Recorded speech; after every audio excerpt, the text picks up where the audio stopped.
Primera a los tesalonicenses para dar lectura a los versículos 16 y 17. Vamos a hablar hoy día acerca de la segunda venida del Señor. Primera a los tesalonicenses, capítulo 4, versículos 16 y 17. Así sentaditos escuchen la lectura de estos versículos. Dice así la palabra del Señor. Porque el mismo Señor, con aclamación, con voz de arcángel y con trompeta de Dios, descenderá del cielo, y los muertos en Cristo resucitarán primero. Luego nosotros, los que vivimos, los que quedamos, juntamente con ellos seremos arrebatados en las nubes a recibir al Señor en el aire, y así estaremos siempre con el Señor.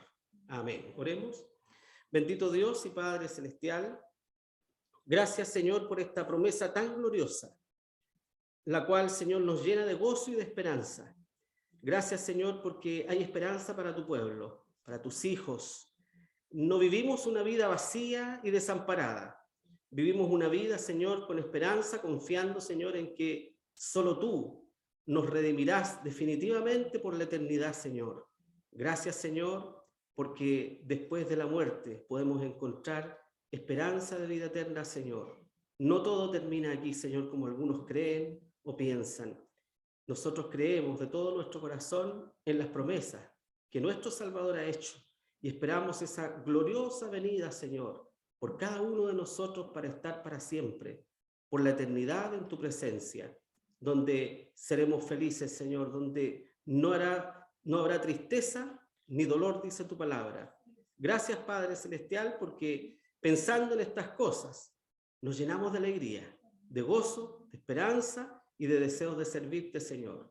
Te pedimos todo esto y te lo agradecemos en el nombre de Jesús, nuestro Salvador. Amén. La gloriosa segunda venida de nuestro Señor Jesucristo es lo que debe motivarnos cada día a servir al Señor con alegría. Y eso también debe llenar nuestra vida de gozo, lo cual debería verse reflejado cada día, ¿cierto? Que despertamos cada mañana cuando nos levantamos, deberíamos levantarnos con alegría. El mundo se levanta con mucha pesadez, tal vez, en sus hombros, con mucha tristeza, con preocupación, llevando los problemas, ¿no es cierto?, sobre los hombros. Pero lo que debe caracterizar a los hijos de Dios es que el hijo de Dios y la hija de Dios debe estar siempre gozoso. Que no olvidemos que eso es parte del fruto del Espíritu Santo que debe ser reflejado siempre en la vida nuestra, independiente de las circunstancias que nosotros podamos vivir, que sin duda van a ser de mucha adversidad siempre en esta tierra. Vivimos en una tierra tan llena de males, ¿verdad?, de sufrimiento, y parece que el pecado cada día va siendo mayor.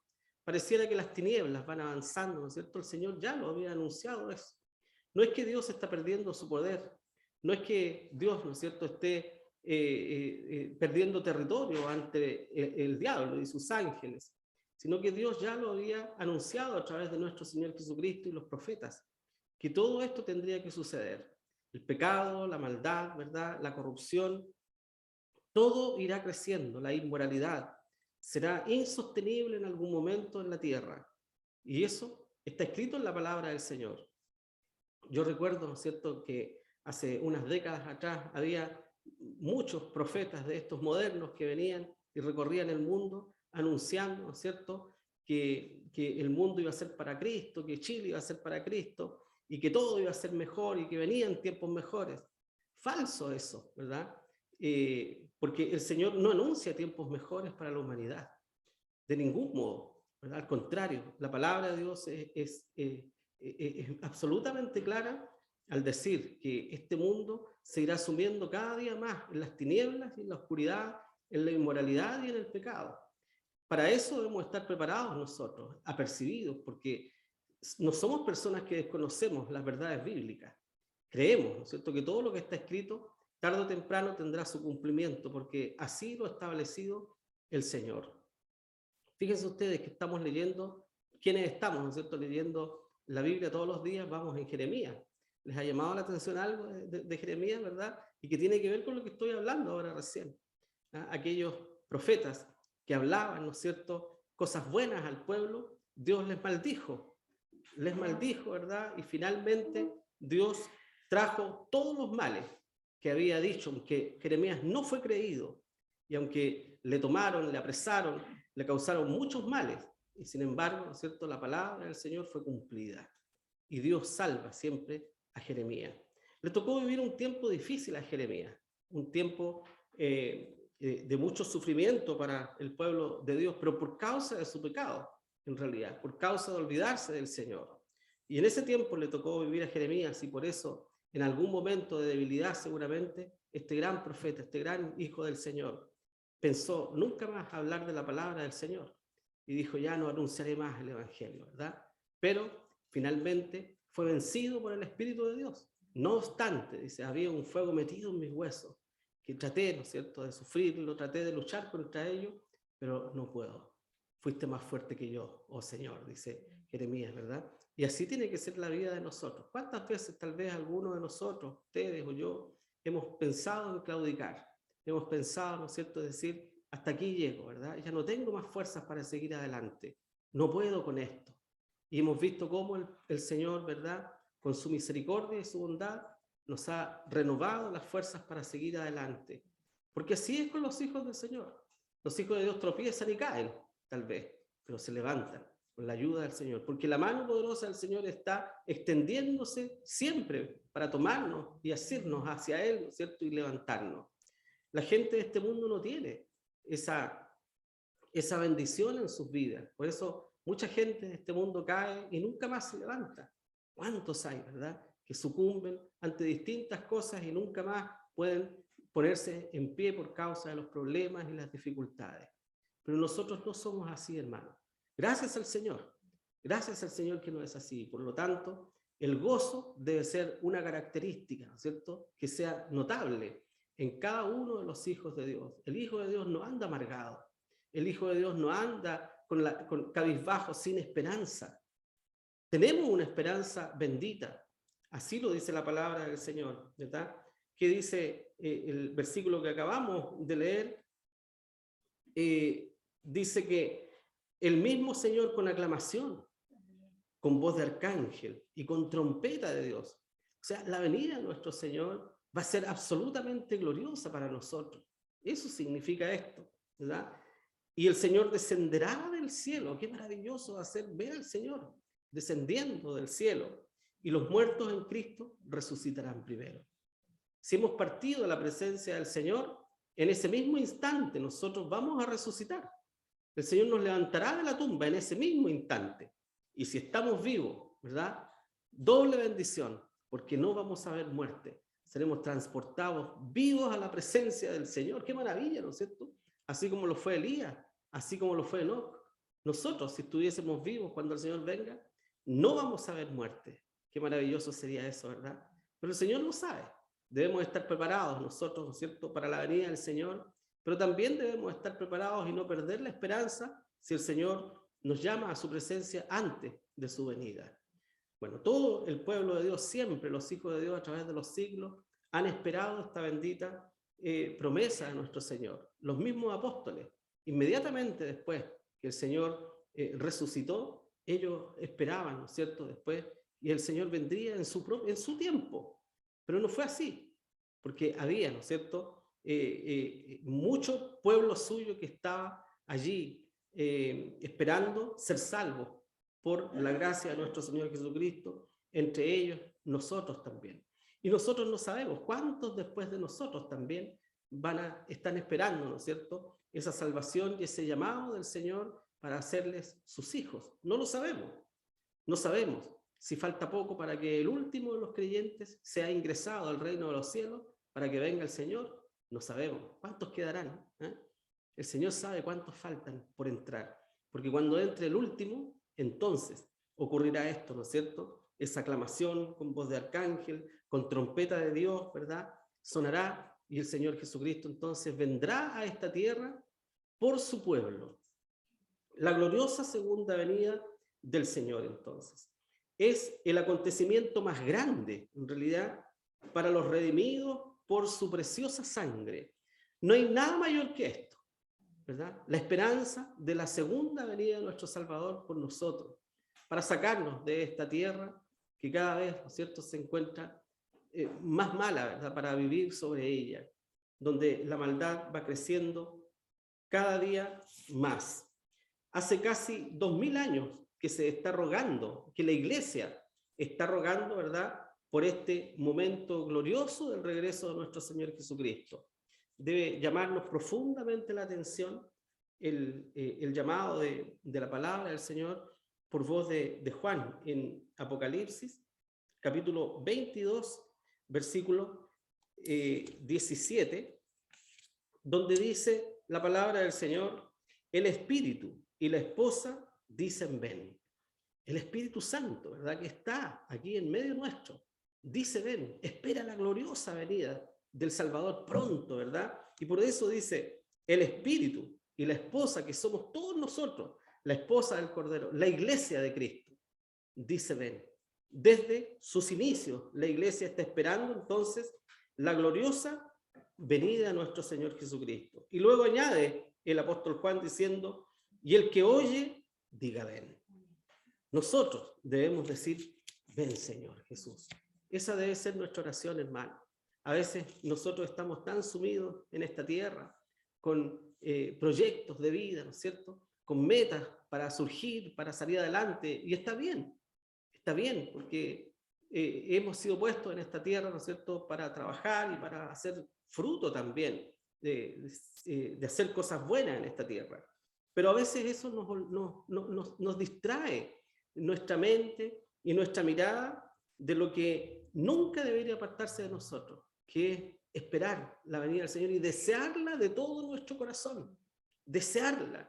Y eso nos va a llevar siempre a tener una oración ante Dios y decir, como dice acá, el que oye, diga ven, porque el Espíritu y la esposa dicen ven. Nosotros somos la esposa y el Espíritu gime a través de la esposa del Cordero, que somos nosotros. Por lo tanto, nuestra oración debe ser como un gemido en lo más profundo de nuestro corazón, del alma, y que salga: ven, Señor Jesús, te esperamos, Señor, ven pronto por tu iglesia. Mira todos los males que hay en este mundo, Señor, tanto sufrimiento. No queremos ya más estar en esta tierra, ¿verdad? Ven, Señor, clamar de todo nuestro corazón, ¿verdad? Para que el Señor, ¿verdad? Tal vez el Señor no va a apresurar su venida, porque Dios ya tiene establecido el momento, pero es lo que el Señor quiere de nosotros, que sea el anhelo de cada uno de nosotros que el Señor venga, ¿verdad?, y nos lleve de esta tierra. Dios no nos ha llamado, ¿no es cierto?, a desear la muerte. El desear la muerte no es un sentimiento infundido por el Espíritu Santo en la vida del ser humano. Al contrario, ¿verdad? Debe movernos el amor al Señor a disfrutar la vida en plenitud, porque Dios nos ha llamado a eso también, ¿verdad? Dios nos da la facultad y la bendición de también disfrutar de esta vida maravillosa que Dios nos ha dado, porque podemos disfrutarla aún cuando hay tanto mal y tanta fealdad en este mundo, pero todavía, ¿no es cierto?, aunque el mundo está así, podemos ver belleza todavía, la belleza de la creación de Dios todavía podemos verla y disfrutarla, ¿no es cierto? No vivir, ¿no es cierto?, con una cabeza hacia abajo, solo trabajando, como decía mi hijo, lo escuchaba, ¿no es cierto?, contento de ver la luz del sol. ¿Cuántas personas hay que trabajan así, verdad? Desde la mañana antes que salga el sol hasta después que sale el sol y llegan tarde a sus casas, ¿no es cierto? No pueden disfrutar tampoco de sus familias, ni un descanso, ¿no es cierto?, largo, sino que trabajo, trabajo y trabajo. ¿Cuántas personas hay que tienen 2 trabajos también? Terminan uno, se van a otro, ¿no es cierto? Tienen apenas un descanso.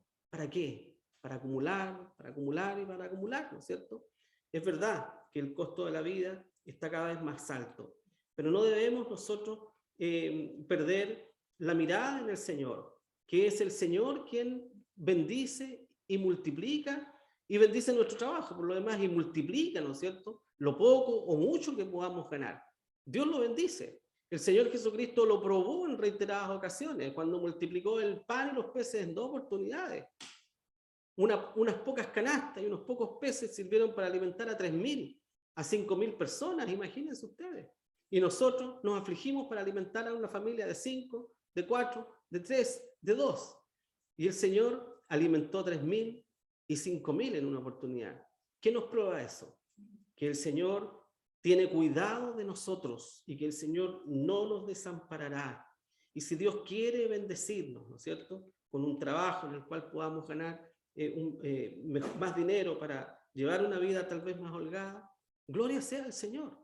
Pero el Señor no lo hace para que nosotros solamente salgamos adelante con nuestra familia, sino que lo hace también para que podamos bendecir a otros, ¿ya? Y no seamos tacaños también nosotros, ¿verdad?, con lo que Dios nos ha dado, porque todo lo que tenemos es lo que Dios nos ha dado, es la bendición del Señor, ¿verdad? Por lo tanto, también el amor de Dios se debe derramar en nuestro corazón y debe alcanzar también, ¿verdad?, para ir en ayuda de otros o para bendecir la obra del Señor. ¿Saben ustedes que los hermanos en Estados Unidos tienen una costumbre que nosotros no tenemos? Los hermanos de Estados Unidos, de las iglesias fieles, se preocupan mucho de sostener a misioneros en distintas partes del mundo. Y fue así como la obra evangélica, principalmente de la obra presbiteriana, comenzó en nuestro país, gracias a que hermanos, ¿no es cierto?, en Estados Unidos, que no podían viajar acá, sostuvieron a misioneros que vinieran y trajeran el evangelio. Y fue así como llegó el evangelio a nuestro país, ¿verdad? Hermanos o hermanas que llegaron aquí sustentados por iglesias o por hermanos que juntaban peso a peso, ¿no es cierto?, para que el evangelio pudiera llegar a estas tierras lejanas en esos años. Y fue así como nuestra iglesia, una iglesia tan bendecida, que fue la primera iglesia evangélica que se fundó en Chile, gracias a eso, gracias a hermanos, no tanto gracias a ese misionero que vino, gracias al Señor también que puso de misionero, ¿verdad? Pero si nosotros vamos más atrás, lo que nunca se ve, nosotros vemos la obra misionera, ¿verdad? La cara ahí que representa la obra misionera. Siempre se habla de David Trumbull, ¿no es cierto?, que fundó la Iglesia Presbiteriana de Chile, Juan Carlos de Bon, etc. Pero detrás de ellos había hermanos anónimos y que no podían venir, tal vez, ¿no es cierto?, por sus responsabilidades o porque de edad avanzada, pero ellos, como Dios les había bendecido, ellos aportaban, ¿no es cierto?, para sustentar la obra en este lugar. Y así es como surge la obra del Señor. Entonces, debemos nosotros también bendecir a otros con lo que Dios nos ha bendecido a nosotros, pero nunca perder de vista la segunda venida del Señor.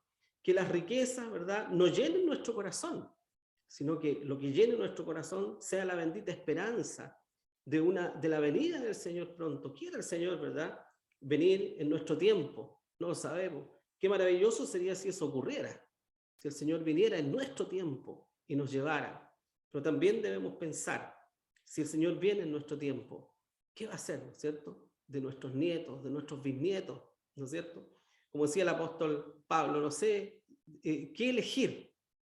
Si irme con el Señor, ¿verdad?, que es mejor, pero también es necesario permanecer en este cuerpo, por amor, ¿no es cierto?, a aquellas almas que todavía no encuentran salvación de parte de Dios. Entonces, debe ser el sentir también de cada uno de nosotros eso, ¿verdad? Pero el anhelo de que el Señor venga debe estar en el corazón de todos los creyentes. Entonces, el anhelo de la iglesia y el ruego de la iglesia ha sido desde sus inicios. ¿Y cuál ha sido el ruego de la iglesia? Ven, Señor Jesús. Ese ha sido el ruego de la iglesia y debe seguir siendo el ruego de la iglesia hasta que el Señor venga. Y cuando Cristo venga, vendrá con un cuerpo, con su cuerpo resucitado y un cuerpo glorificado. Así podemos leerlo también en el libro de los Hechos, cuando ocurre este ascenso de nuestro Señor Jesucristo, ¿verdad? Después que resucitó y el Señor se aparece a los discípulos, a muchos discípulos, pero ante los apóstoles, algunos discípulos y algunas mujeres que allí estaban, el Señor asciende, ¿no es cierto?, a los cielos, como lo describe el capítulo 1 de Hechos, versículo 11, cuando dice, los cuales también les dijeron, varones galileos, ¿qué estáis mirando al cielo? Este mismo Jesús que ha sido tomado desde vosotros arriba en el cielo, así vendrá, como le habéis visto en el cielo. ¿Cómo vendrá el Señor entonces? En cuerpo, ¿verdad? En un cuerpo glorificado, no solamente un espíritu, sino que en cuerpo vendrá el Señor a buscar a sus hijos. Y esta venida del Señor sabemos nosotros que es en dos etapas. No debemos confundirnos en esto. Hay algunas religiones muy parecidas y que pasan por ser evangélicas, ¿no es cierto? Pero no creen en la venida del Señor Jesucristo en estas dos etapas. Nosotros lo creemos porque lo dice la Biblia claramente, porque debemos creer lo que dice la palabra del Señor. Primero, el Señor vendrá hasta las nubes, como lo que acabamos de leer nosotros en la primera epístola del apóstol Pablo a los tesalonicenses. Y será hasta las nubes para atraer como un gran imán a todos los creyentes, ¿verdad? Siempre se explicaba antiguamente, me acuerdo cuando yo era joven, los pastores o los maestros de escuela dominical explicaban esto y traían muchos clavitos y muchas cosas metálicas, ¿no es cierto? Y con un imán así lo ponían y nosotros quedábamos sorprendidos, oh, y así va a ser el Señor cuando venga, ¿verdad? ¿Qué pasa si yo acerco un imán a los metales, ¿verdad? ¿Qué va a pasar? Los metales van a subir y se van a pegar al imán. Bueno, así nos explicaban cuando éramos niños, ¿no es cierto?, los maestros de la escuela dominical. Así va a ser la venida del Señor. El Señor no va a tocar el suelo, ¿verdad? El Señor no va a pisar la tierra, sino que la iglesia, ¿no es cierto?, va a subir y va a ser atraída hacia nuestro Señor Jesucristo. Esa es la primera etapa de la venida de nuestro Señor, lo que nosotros creemos y lo que la palabra del Señor dice, el rapto o el arrebatamiento de la iglesia de Cristo. Jesús no pisará esta tierra, sino que, como dice, los muertos en Cristo resucitarán primero. Esa será la primera resurrección que habrá, ¿verdad? En que todos nuestros hermanos que han vivido en el pasado y que partieron a la presencia del Señor y que algunos ya ni los huesos les quedarán, ¿no es cierto? Ni polvo tal vez, porque ese polvo en que se convirtió su cuerpo ya fue diseminado por distintos lugares. ¿Mm?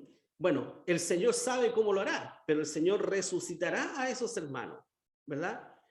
Todos nuestros hermanos van a resucitar en ese momento. Imagínense ustedes qué glorioso va a ser ese momento. El apóstol Pedro, el apóstol Pablo, todos los héroes, ¿no es cierto?, de la fe que aparecen en la palabra del Señor, con nosotros. Qué glorioso va a ser, ¿verdad? Con nosotros vamos a resucitar si es que hemos partido a la presencia del Señor, o si no, los muertos en Cristo van a resucitar primero y nosotros, juntos con ellos, vamos a ser transformados, porque este cuerpo y esta sangre no puede heredar el reino de los cielos. Debemos ser transformados y seremos transformados en un abrir y cerrar de ojos, dice la palabra del Señor, en milésimas de segundo. Por lo tanto, será un momento, ¿no es cierto?, en el cual tal vez ni siquiera nos daremos cuenta cuando ocurrirá, sino que solamente nos daremos cuenta cuando estemos ahí en el aire con el Señor. Y todo lo que hemos vivido en esta tierra, a partir de ese momento, pasará a ser un recuerdo muy lejano tal vez, una sombra, ¿verdad? Porque ya no habrá tristeza ni dolor. Por lo tanto, ¿cómo será?, dice uno. Porque todo recuerdo de esta tierra sin duda trae tristeza y dolor, porque hemos sido marcados en esta tierra y seremos marcados en esta tierra por muchos sufrimientos que nos acompañarán en el resto de nuestras vidas. Y si en el cielo no hay sufrimiento ni dolor, entonces Dios hará una obra maravillosa en nosotros. Tal vez habrá recuerdo, pero nuestro cuerpo glorificado, ¿verdad?, no será posible que sea vencido por la angustia y por el sufrimiento. No sabemos eso. Solamente creemos lo que dice el Señor, que allá no habrá sufrimiento, ni remordimiento, ni dolor alguno para nosotros, sino será una plenitud en cada uno de nosotros estando con Cristo. Seremos llevados en ese momento al tribunal de Cristo. Todos nosotros vamos a tener que comparecer ante el Señor también, ¿verdad? Tenemos que dar cuenta, todos tendremos que dar cuenta de las obras que hayamos hecho después de haber aceptado a Cristo como Salvador. Porque aquí, ¿verdad?, este tribunal de Cristo será solo para aquellos que han sido redimidos. Ningún no salvado podrá presentarse en este tribunal de Cristo, ninguno. Solamente los que han sido lavados por la preciosa sangre de nuestro Señor Jesucristo. ¿Y para qué? Para recibir recompensa o premios, ¿verdad?, si es que lo merecemos, Y si es que nuestras obras han sido malas, en realidad se van a perder, pero nosotros de todas maneras entraremos al cielo, como dice el apóstol Pablo, más así como por fuego, ¿verdad? Había un hermano que ilustraba esto y decía, algunos van a llegar pasados a humo al cielo, ¿ah? Pero van a llegar, ¿ah? Pasados a humo, pero no quemados, ¿ah?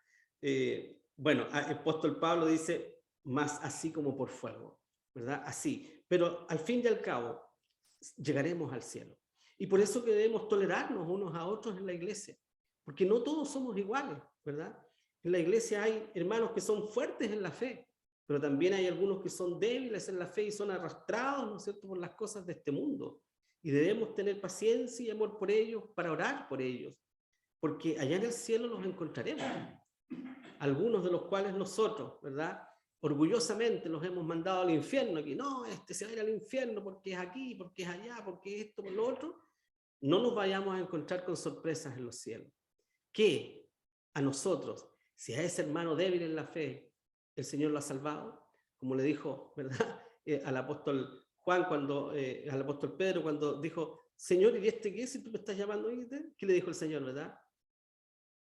No te preocupes de él, ¿verdad? Queda a ti, si él queda hasta que yo venga. En otras palabras, ¿no es cierto? No te preocupes de él, preocúpate de lo que yo te estoy diciendo a ti, ¿verdad? Entonces, así va a ser también con nosotros. ¿Mm? Entonces, llegaremos al tribunal de Cristo, donde también el Señor nos entregará recompensas, como cuando dice, sobre lo poco fuiste fiel, sobre lo mucho te pondré, ¿verdad? Aún aquellas cosas tan pequeñas, tan pequeñas e insignificantes que nosotros hemos hecho, tal vez decimos, bueno, quiero esto, ¿qué premio va a tener? ¿No es cierto? Porque a veces pensamos que solamente predicar del púlpito, ser un misionero en el extranjero, o hacer grandes cosas, levantar iglesias, ¿verdad? Eso es de renombre, eso el Señor lo toma en cuenta. No, hay cosas pequeñas, ¿no es cierto? Porque una persona mayor de edad, ¿verdad?, que ya casi no se puede valer por sí misma, ¿qué obra va a hacer para el Señor? ¿No es cierto? Hay hermanos nuestros que se lamentan. Yo he escuchado a muchos hermanos de edad que se lamentan, decir, yo cuando era joven salía, iba, evangelizaba, iba a la iglesia, aunque llovía, estaba allí en el templo y ahora me cuesta, ¿no es cierto? Pero el Señor, ¿verdad?, mira y recompensará aún las cosas más pequeñas, aún aquellos que no pueden levantarse, pero que oran fervientemente, ¿no es cierto?, por cada uno de sus hermanos. También eso es una obra y Dios la recompensará. Cosas pequeñas, tan insignificantes a veces consideradas por nosotros, pero para el Señor, ¿verdad?, son cosas importantes porque han sido cosas tal vez hechas de corazón, de parte de sus hijos. Entonces, si nuestras obras han sido malas en esta tierra, se van a perder, pero nosotros de todas maneras vamos a ser salvos. Gracias al Señor por esto, porque la salvación, como siempre recalcamos, ¿no es cierto?, no es por obras, sino que la salvación es por gracia, por la fe, pero por gracia, porque Dios quiere salvarme, simplemente. Y una vez que Dios me salve, seré siempre salvo, ¿verdad? Y así cantábamos recién, siempre salvo cantaré, porque esa es una realidad, es una verdad bíblica. Siempre salvo cantaré, no puedo perderme, porque soy un hijo de Dios. El diablo podrá tocar mi cuerpo, podrá causarme muchos males, pero no puedo perderme. Imposible, no puedo ir al infierno. El infierno no es mi destino, no es ese, aunque sea infiel en algún momento, ¿verdad? Pero el Espíritu de Dios obrará en mi corazón para arrepentimiento y para volver, ¿no es cierto?, a los brazos de mi Señor, aunque nunca el Señor nos suelta de sus brazos, aunque pequemos, ¿verdad? Pero es nuestro espíritu el que se entristece cuando pecamos contra Dios y nos causa mucha tristeza porque el Espíritu Santo, ¿verdad?, gime en nuestro corazón cuando eso sucede. Gracias al Señor por eso. De otro modo, ¿verdad?, ninguno de nosotros experimentaría más ni siquiera un remordimiento pequeño por causa del pecado. Pero gracias al Espíritu de Dios es que nosotros podemos experimentar el arrepentimiento y el sufrimiento cada vez que pecamos contra el Señor. Mientras nosotros estamos en ese tribunal de Cristo, en las bodas del Cordero, ¿verdad?, disfrutando del Salvador, en esta tierra se estará viviendo lo que la palabra del Señor llama la gran tribulación. Un periodo de 7 años, en realidad, que nos describe la palabra de Dios, de sufrimiento terrible para la humanidad. Lo que nosotros vivimos en este momento, lo que podemos ver de las guerras, pestes y todo lo que estamos viviendo, son solamente el principio de lo que vendrá. Gracias al Señor, y creemos nosotros profundamente que cuando estas cosas terribles ocurran en la tierra, nosotros no estaremos aquí. Eso es lo que creemos nosotros, ¿verdad? Por las luces que nos da la palabra del Señor. Hay algunos hermanos también, ¿no es cierto?, creyentes, que piensan que la iglesia pasará por un periodo de tribulación en esta tierra. Pero la palabra del Señor nos da muchas luces en que la iglesia no verá la tribulación en esta tierra y que por lo tanto el arrebatamiento será antes de la tribulación, no a mitad de tribulación ni después de la tribulación, ¿ya? Porque hay esas tres teorías dentro de los cristianos y creyentes, ¿ya? La venida del Señor antes de la tribulación, durante la tribulación y después de la tribulación. Bueno, nosotros afirmamos y creemos que el Señor nos llevará antes de la tribulación, ¿verdad? Porque hay algunos versículos que nos indican de que así va a ser. Entonces será un periodo de 7 años de sufrimiento para toda la humanidad que no creyó en Cristo como su Salvador. Y esa humanidad estará viva, ¿no es cierto?, cuando el Señor venga por segunda vez. No olvidemos, nosotros nos iremos de esta tierra, estaremos con el Señor, pero la vida en la tierra seguirá, ¿ya? La incredulidad en los seres humanos seguirá. Y contrario a lo que podemos pensar nosotros, ahí mucha gente se va a convertir y va a creer, uy, vino el Señor. Pero no es así, hermano, no es así, ¿verdad? Hay un hermano que me decía, y yo pienso que después de la pandemia las iglesias van a estar llenas. ¿Y qué sucedió después de la pandemia? Las iglesias se vaciaron, ¿verdad? Entonces pareciera que el mundo no entiende las señales y a veces la iglesia tampoco entiende las señales de nuestro Señor, ¿verdad? Pero nosotros creemos, ¿no es cierto?, que no estaremos en el sufrimiento o en la prueba que pasará el mundo entero durante esta gran tribulación. Bueno, después de esto, ¿no es cierto?, de esta gran tribulación, nuestro Señor Jesucristo bajará corporalmente a la tierra, ¿verdad? Cristo pisará la tierra, será visible a todas las personas, a toda la humanidad será visible esta venida de Cristo, esta segunda etapa. La primera etapa, solamente los creyentes verán al Señor y el Señor no pisará la tierra y estaremos en la presencia del Señor en el cielo. Pero la segunda etapa será la venida corporal de nuestro Señor Jesucristo. Todo ojo le verá, dice la palabra del Señor, y el Señor vendrá para gobernar en todo el planeta durante 1000 años, lo que la palabra del Señor llama, ¿no es cierto?, el milenio, donde Dios mostrará, ¿verdad?, cómo es el gobierno del Salvador en el mundo, que será un reinado de paz en realidad, pero con mano de hierro también, porque nuestro Señor Jesucristo, ¿verdad?, mostrará el amor, pero también mostrará la justicia en un periodo de 1000 años sobre la tierra. Entonces, Cristo levantará el reino de Dios en la tierra. Él será el rey de toda la tierra y nosotros seremos sacerdotes y gobernaremos con el Señor. Qué glorioso, mis hermanos, ¿verdad? Y qué indignos somos nosotros. Es como si de la noche a la mañana fuésemos elegidos presidentes de un país, ¿verdad? Yo no tengo mérito para ser presidente de un país, imagínense, ¿eh? ¿Cómo será ser presidente de un país? Gobernar un país no es fácil. Gobernar un país, una nación. Pero seremos sacerdotes y gobernaremos con Cristo en esta tierra. Por lo tanto, todo lo que vivimos en este mundo, ¿no es cierto?, en esta tierra, en esta vida, es una preparación para lo que nos espera. Es la escuela. Estamos pasando por una escuela en este momento, para ese momento glorioso, en el cual el Señor nos tiene destinados para ser reyes y sacerdotes con Él. Si leemos nosotros en Apocalipsis, capítulo 20, versículo 4, dice: y vi tronos, y se sentaron sobre ellos, y les fue dado juicio, y vi las almas de los degollados por el testimonio de Jesús y por la palabra de Dios, y que no habían adorado a la bestia ni a su imagen, y que no recibieron la señal en sus frentes ni en sus manos, y vivieron y reinaron con Cristo 1000 años. Bueno, todos nuestros hermanos también, ¿no es cierto?, que den su vida en este periodo en la tierra, también reinarán, ¿no es cierto?, juntos con nosotros. Entonces, esta segunda etapa de la venida de nuestro Señor Jesucristo, cuando Jesús pise la tierra, ¿verdad?, allí en el Medio Oriente, y descienda sobre el monte de los olivos, dice la palabra del Señor, nosotros vendremos con Él. Esa será la gloriosa venida del Señor. Nosotros vendremos con Él a esta tierra. ¡Qué maravilloso!, ¿verdad? Pero no seremos los mismos. Vendremos glorificados, con el conocimiento pleno de Dios y de Cristo. Qué maravilloso será ese momento, ¿no es cierto? Ahora, ¿cuándo va a ser la venida del Señor? Nadie sabe, ni la hora, ni el día, ¿no es cierto?, como lo dijo nuestro Señor Jesucristo. Pero el Señor nombró señales.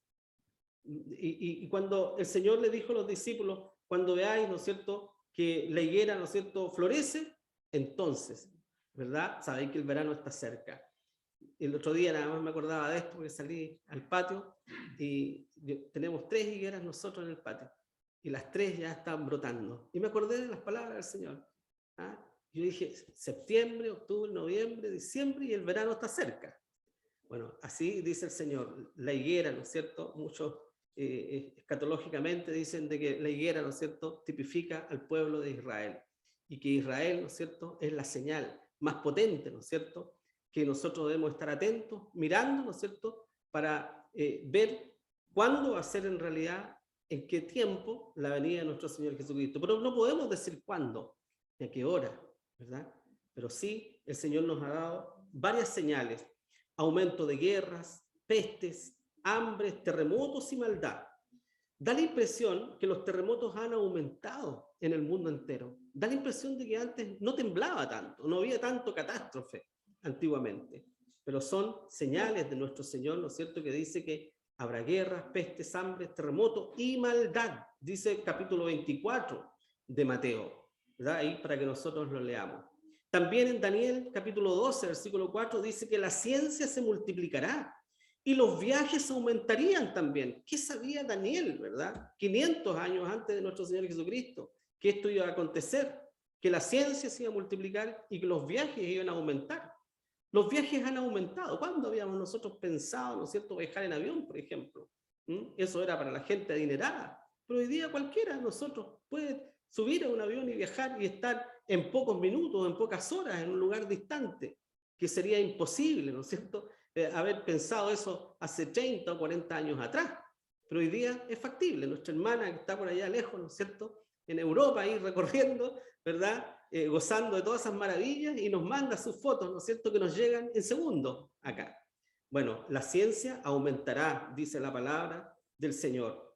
Se levantarán muchos falsos cristos, haciendo que muchos se aparten de la fe. Reinará crecimiento de la apostasía también, que esa es una realidad hoy día. Nunca antes el mundo había entrado a una apostasía tan grande como la apostasía moderna, ¿verdad? Entonces es una señal potente de que la venida del Señor Jesús está cerca, la apostasía. Se formarán muchas sectas falsas. ¿Saben ustedes que anduvimos nosotros en el Valle de Elqui unos días? Y llama la atención, ¿no es cierto?, todas estas creencias paganas que hay para arriba, para los pueblos.